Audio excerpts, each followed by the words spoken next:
श्रोतागण, भाई और बहनों, मातृशक्ति को नमन। चैनल 24+ न्यूज के खास विशेष पुनरुत्थान कार्यक्रम में आप सभी का हार्दिक स्वागत है, अभिनंदन है, सत्कार है। पुनरुत्थान कार्यक्रम में प्रतिदिन हम नए नए विषयों के साथ प्रवेश करते हैं और विषय जो है समग्र विषयों के ऊपर चिंतन किया जाता है, समग्र लोगों के लिए किया जाता है, हर वर्ग के लोगों के लिए जो पुनरुत्थान कार्यक्रम के विषय दिए जाते हैं। तो इसी क्रम के अंदर आज का विषय है माँ बच्चे की प्रथम पाठशाला। भाई और बहनों, दर्शकगण, श्रोतागण, बड़ा सुंदर विषय है। माँ के बारे में आज मैं खुल कर के बात करना चाहता हूँ कि माँ जब शब्द बोला जाता है तो मुंह भर जाता है। माँ के समान इस सृष्टि के अंदर देवता भी माँ का स्थान नहीं ले सकते हैं। 33 करोड़ देवी देवता है, वो भी माँ का स्थान नहीं ले सकता। माँ जो है वो बच्चे का भरण पोषण करती है। 9 महीने तक माँ अपनी जो है वो पेट के अंदर बच्चे को रखती है, उसका रक्त पिलाती है और उसका पोषण करती है। यानी माँ जो है बच्चे के लिए एक ऐसा दिव्य शक्ति है कि जो उसका निर्माण करती है। इसीलिए माँ को बच्चे की प्रथम पाठशाला कहलाता है, कहा जाता है। माँ जब बच्चा जन्म लेता है तो माँ उसका पूरा ध्यान रखती है और मातृ वात्सल्य के बिना बच्चा बड़ा नहीं हो सकता है। माँ स्वयं जो है गीले के अंदर सोती है और सूखे के अंदर बच्चे को सुलाती है। यानी माँ का जो त्याग है वो अनिवर्चनीय है। वो त्याग इस दुनिया के अंदर किसी के बराबर नहीं है। इस दुनिया के अंदर माँ का स्थान कोई भी नहीं ले सकता है। इसीलिए माँ का आशीर्वाद कहा गया है। और वास्तव में जो माता पिता होते हैं वो इस संसार के भगवान होते हैं। माँ तो जो है एक देवी के रूप में होती है और पिता भी एक देवता के रूप में होता है। इसके बारे में आपको एक उदाहरण देना चाहता हूँ कि शिव और पार्वती जो है हमारे ब्रह्मा विष्णु महेश में, शिव जी जो है वो हमारा कल्याण करने वाले, शिव का नाम भी कल्याणकारी है। लेकिन उसके साथ साथ के अंदर अगर कोई असुरी प्रवृत्तियां हैं उनको रोकने वाले भी शिव है। इसलिए उनको नीलकंठ कहा जाता है। यानी वो जो है वो जहर को पीने वाले हैं, यानी वो लोगों का सुधार करने वाले हैं और लोगों को पनिशमेंट भी जो है शिव भगवान के द्वारा दिया जाता है। तो शिव और पार्वती, उनके 2 लड़के जो है वो है श्री गणेश और कार्तिकेय। अब गणेश और कार्तिकेय को ये बताया गया दोनों के अंदर कि जो सबसे पहले पूरे इस सृष्टि का भ्रमण करके प्रथम आएगा उसको प्रथम घोषित किया जाएगा और उसके बाद क्या सेकंड को सेकंड घोषित किया जाएगा। अब देखिए, जो कार्तिकेय है उनका वाहन था गरुड़ था और दूसरा क्या है कि माँ पार्वती है उसका वाहन शेर है और जो भगवान जो शिव है उनका वाहन है सर्प है और जो गणेश जी है उनका वाहन मूषक यानी चूहा है। गणेश जी शरीर में भी भारी है और उनका वाहन भी बहुत छोटा सा है।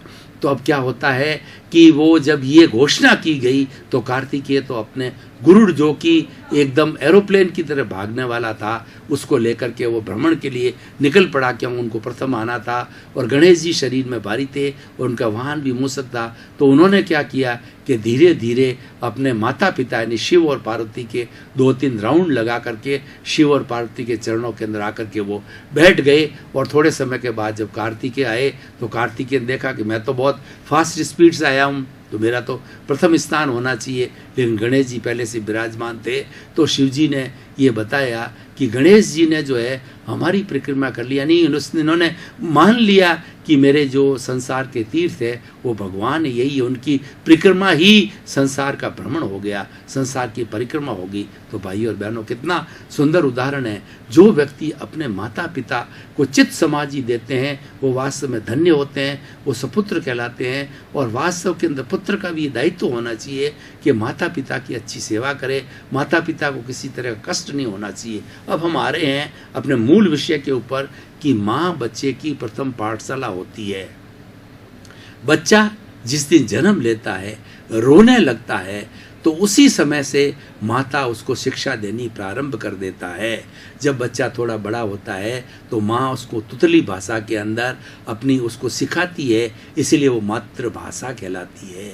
मातृभाषा का सबसे बड़ा स्थान है और व्यक्ति मातृभाषा बोलने के अंदर बहुत आनंद की अनुभूति करता है, सुकून की अनुभूति करता है और गौरव की अनुभूति करता है कि वो सबसे पहले जो भाषा बच्चा सीखता है वो माँ के द्वारा सीखता है। इसीलिए मातृभाषा कही जाती है। हर एक की अपनी अपनी मातृभाषा होती है, लेकिन मातृभाषा अहमियत रखती है। अब उसके बाद देखिए कि बच्चा छोटा होता है, माँ उसको दूध पिलाती है और उसके साथ उसका पूरा ध्यान रखती है कि बच्चा कहीं गिर नहीं जाए, उसको सर्दी नहीं लग जाए, सर्दी से, गर्मी से, भोजन से।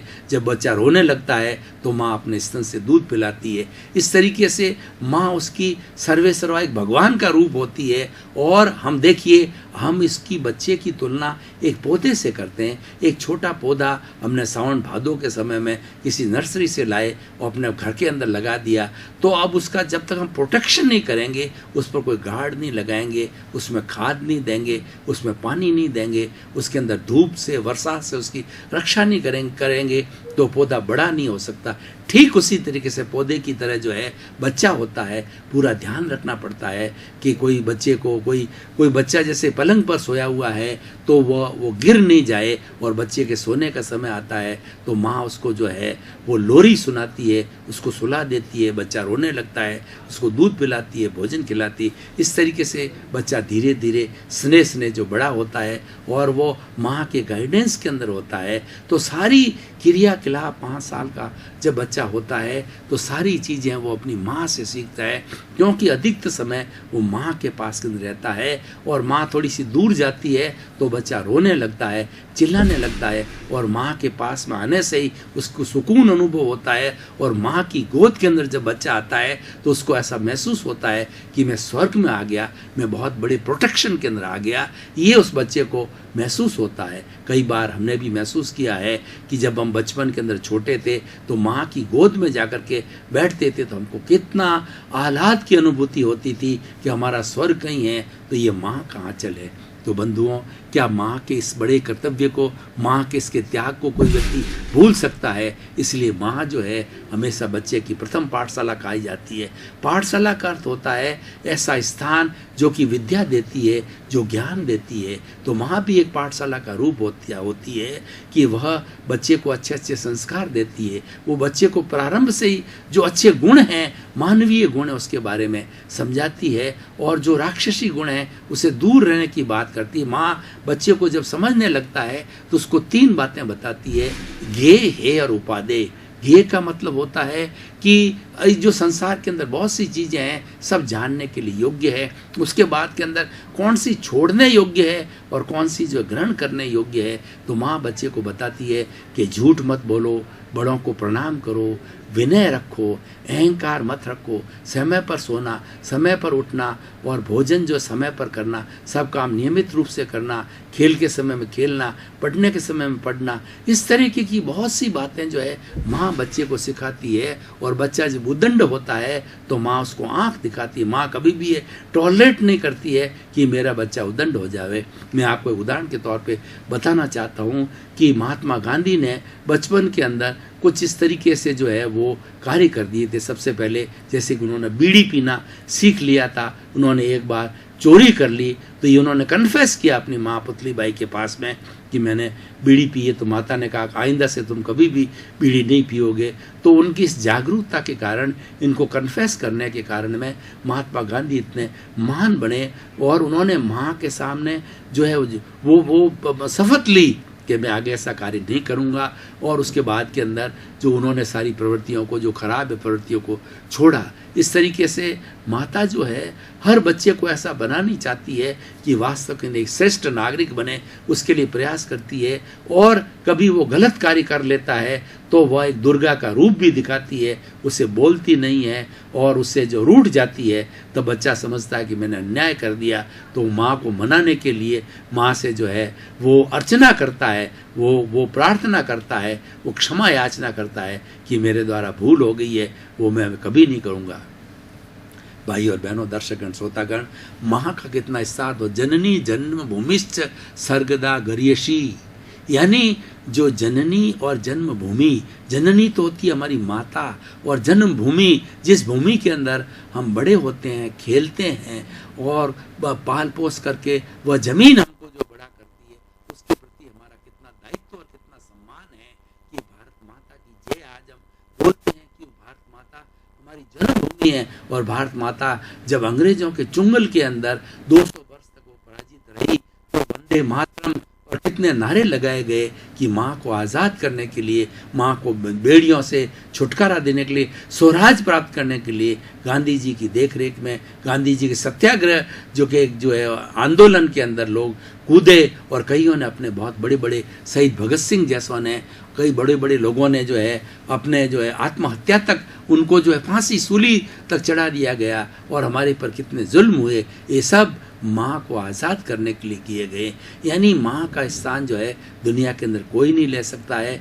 और सबसे पहले जो संस्कार देने वाली होती है माँ, बच्चे की प्रथम पाठशाला होती है। भाई और बहनों, दर्शक श्रोतागण, अब हम दोनों बातों को देखें कि जिसके माता पिता अच्छे होते हैं और बराबर बच्चे को प्रेम करते हैं, प्यार करते हैं, तो उनकी संतान बहुत आगे जा कर के अच्छी बनती है, संत बनते हैं, IAS बनते हैं, IPS बनते हैं, बड़े बड़े नेता बनते हैं, समाज कल्याण का काम करते हैं, परोपकारी बनते हैं और वो इन माँ के आशीर्वाद से बनते हैं और माँ के जीवन से बनते हैं। हर व्यक्ति के जो है महान बनने के अंदर कोई न कोई स्त्री का स्थान अवश्य होता है, चाहे वो उसकी माँ हो, चाहे उसकी बहन हो, चाहे वो पत्नी हो, क्योंकि ये उसके सहयोग से काम चलता है। ये दो विरोधी जो है शक्तियाँ हैं, वो स्त्री और पुरुष जो है, पुल्लिंग और जो है स्त्रीलिंग है, लेकिन दोनों का समन्वय है। दोनों के समन्वय से ये जगत बनता है और ये जगत उसी से प्रचारित होता है। और धार्मिक ग्रंथों में तो ये कहा गया है कि जो व्यक्ति शादीशुदा होता है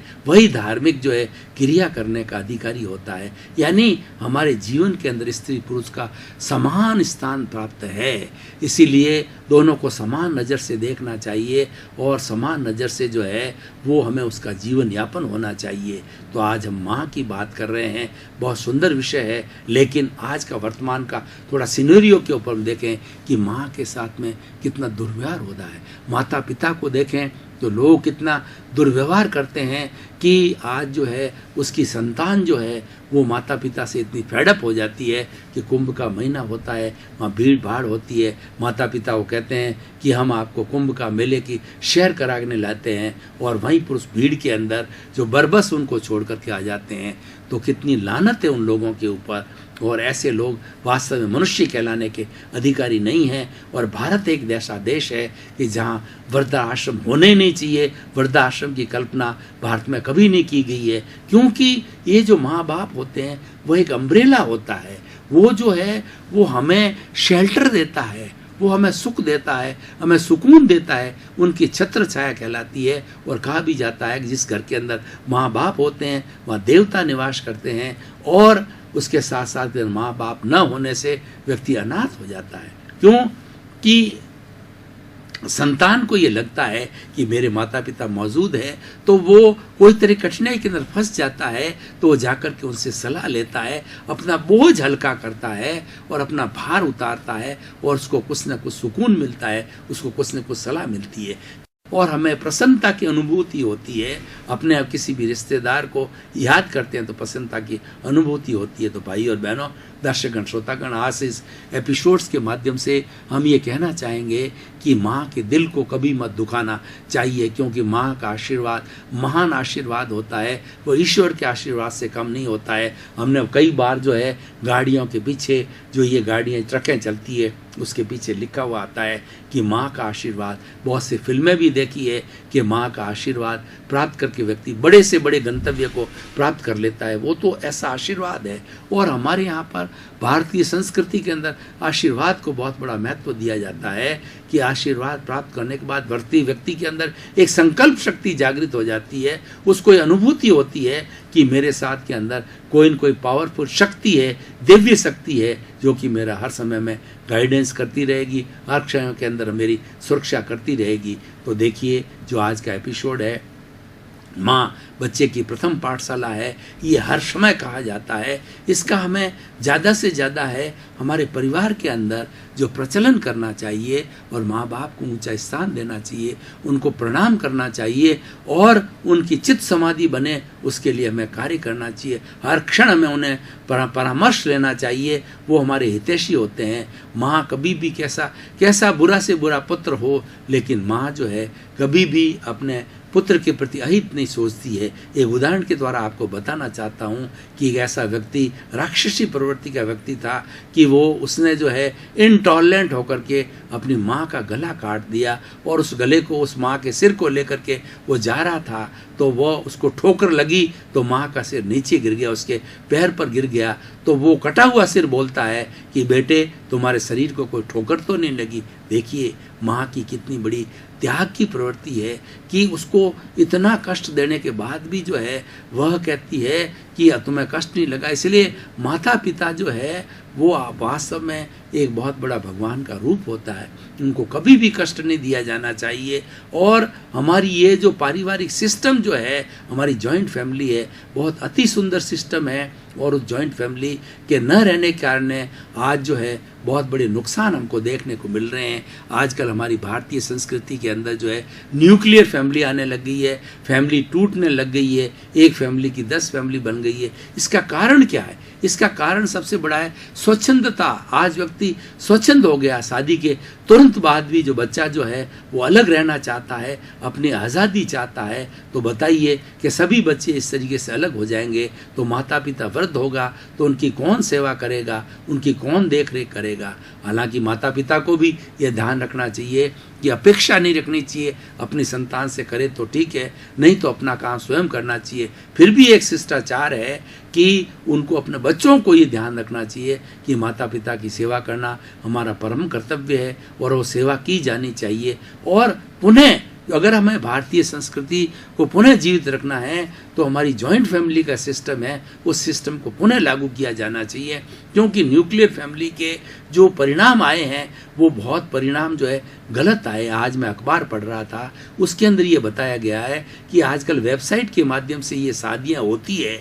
उन्होंने सभी तरह का आज अखबार में बताया कि ये जितनी भी जो है वो अरेंज्ड मैरिजेस होती है, जितनी जो है वेबसाइट के माध्यम से होती है, या जो लिविंग जो है वो सिस्टम के माध्यम से होती है, या लव मैरिज के रूप में होती है, वो प्राय उसके रिजल्ट अच्छे नहीं आ रहे हैं। लेकिन माता पिता के द्वारा जांच पड़ताल करके की गई जो शादियां हैं वो आज भी अति उत्तम है। भाई और बहनों, दर्शकगण, श्रोतागण, मैं दूर क्यों जाऊं, मैं आपको बताना चाहता हूं। कई एंगल से जो है अपनी बेटी को जो है ब्याहना चाहते हैं, पुत्र के लिए जो पुत्र वधू लाना चाहते हैं, तो बहुत से एंगल देखते हैं कि वो शिक्षा का एंगल देखते हैं, रूप का एंगल देखते हैं, खानदान का एंगल देखते हैं, उसके स्वभाव का एंगल देखते हैं। लेकिन जहाँ पर ये लव मैरिजेज होती है, ये भावुकता के अंदर होती है, वो सिर्फ चमड़ी को देखते हैं, और ये चमड़ी की जो है कहना चाहिए चमक दमक जो है 1 साल 2 साल तक रहती है, और फिर बाद के अंदर अगर स्वभाव का तालमेल ना हो, खानदान का ना हो, शिष्टाचार का ना हो। भारतीय संस्कृति एक अद्भुत संस्कृति है, क्योंकि हमारी संस्कृति की जो फाउंडेशन है वो सुंदर लगी हुई है। हमने फाउंडेशन सिर्फ अपने शरीर तक ही नहीं रुके हुए हैं, इंद्रियों तक ही नहीं रुके हुए हैं। हमारे तो ऋषि मुनि प्रारंभ से हजारों साल पहले शरीर के परे जो परम तत्व आत्म तत्व है उसके अंदर लग गए थे।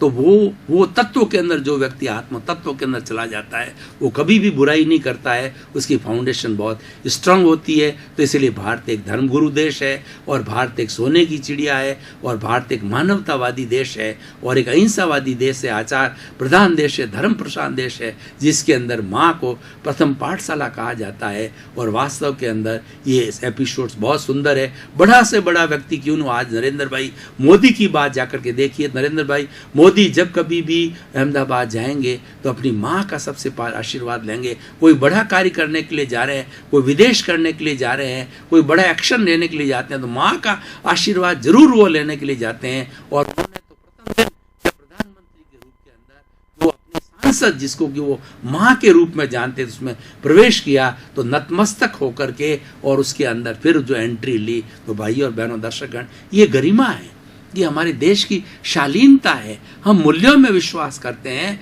हम जो है वो अहिंसा के अंदर विश्वास करते हैं, हम जो है शिष्टाचार में विश्वास करते हैं, दूसरे को सम्मान देने में विश्वास करते हैं। हमारी संस्कृति जो है जियो और जीने दो की संस्कृति है। मैत्री, प्रमोद, करुणा, मध्यस्थाश्च, ये हमारी संस्कृति है कि मैत्री भी हम प्रमोद की भावना है। जो हमारे समाज में अच्छा कार्य करने वाले हैं, माता पिता क्या करते हैं, अपने बच्चों को प्रोत्साहन देते हैं, बहुत अच्छा किया और अच्छा आगे करके आना, तो उससे बच्चा आगे बढ़ते बढ़ते IAS बनता है, IPS बनता है, बड़ा नेता बनता है और समाज का कल्याण करता है, समाज की सेवा करता है, समाज का परोपकार करता है। तो भाई और बहनों, अब निष्कर्ष की भाषा के अंदर मैं कहना चाहूँगा कि माता बच्चे की प्रथम पाठशाला होती है, ये बिल्कुल सही है।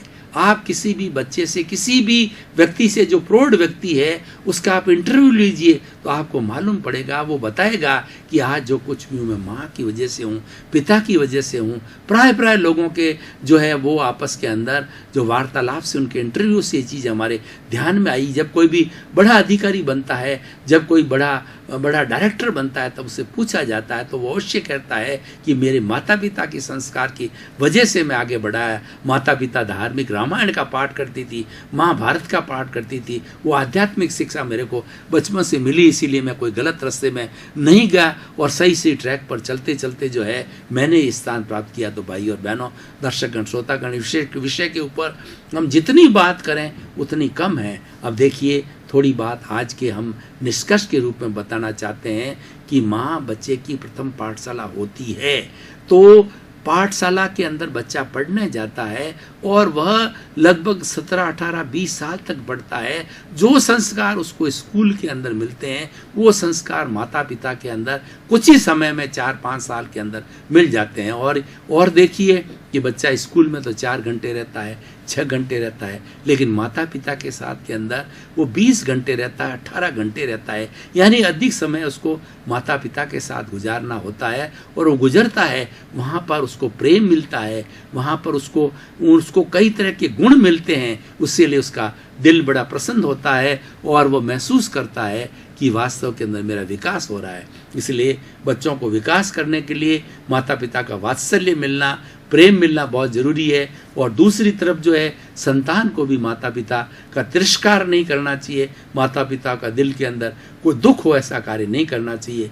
माता पिता का विषय है जिस पर घंटों घंटों हम चर्चा कर सकते हैं, लेकिन निष्कर्ष के अंदर हम कहना चाहिए कि माँ बच्चे की प्रथम पाठशाला है। इस बात का विवेचन हमें प्रारंभ से, नर्सरी क्लास से, प्ले ग्रुप से लगा करके प्राइमरी स्कूल तक इसकी खूब चर्चा की जानी चाहिए और माता पिता को जो है वो स्कूलों के अंदर बुलाया जाना चाहिए और एक दूसरे के अनुभवों को शेयर करना चाहिए, ताकि जो छोटे बच्चे हैं दूसरे बच्चों के अनुभव को लेवे और माता पिता जो है दूसरे बच्चों के अनुभव को लेवें।